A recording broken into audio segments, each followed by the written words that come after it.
চবকে মই লৈছিলোঁ প্ৰাইমাৰী থিম আছিল সমৃদ্ধ ভাৰত, ভাৰতক কেনেকৈ সমৃদ্ধ কৰিব পাৰি। আইডিয়া কেটাগৰী লৈছিলোঁ লাইফষ্টাইল ফৰ এনভাইৰনমেণ্ট লাইফ। ঠিক আছে, মানে আমাৰ যে লাইফষ্টাইলটো এনেকুৱা মানে কি হৈ আছে, চেঞ্জ হৈ আছে, যাৰ কাৰণে আমি মানে প্ৰকৃতিৰ ক্ষতি কৰি আছে।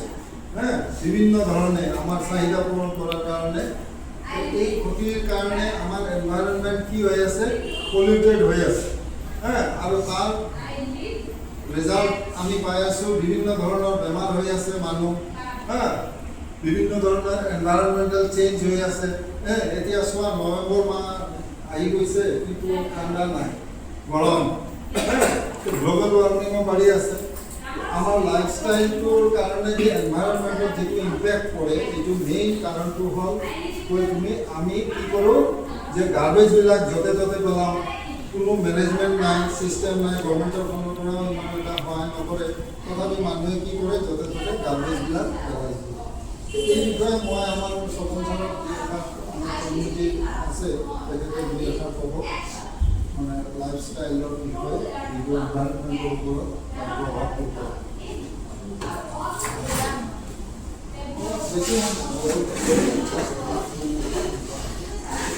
আমি সকলোৱে জানো যে মানুহৰ প্ৰকৃতিৰ সন্তান, প্ৰকৃতিৰ এটা অংগ হ'ল মানুহ।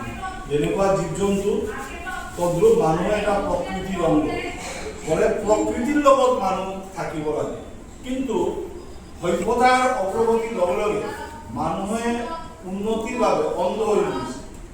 গছ কাটিছে, ডাঙৰ ডাঙৰ গছ কাটি পেলাইছে, উদ্যোগ বনাইছে, ঘৰ বনাইছে, খেতিৰ জমিত ঘৰ বনাই আছে।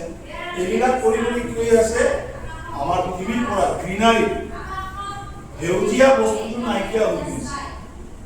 ফলে আমি এতিয়া দেখোঁ যে আমি মৰ্ণিং ৱাক কৰোঁ, চহৰৰ ভিতৰত মৰ্ণিং ৱাক কৰিলে এই মৰ্ণিং ৱাকৰ আমি ৰিজাল্টটো নাপাওঁ। কিয় নাপাওঁ?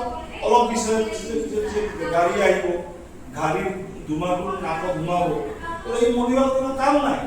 ফলে আজিকালি মানুহ কি কৰে, গাঁৱত যায়। এতিয়াও গাঁও কিছুমান আছে, তাত পুৰা গ্ৰীনাৰী আছে।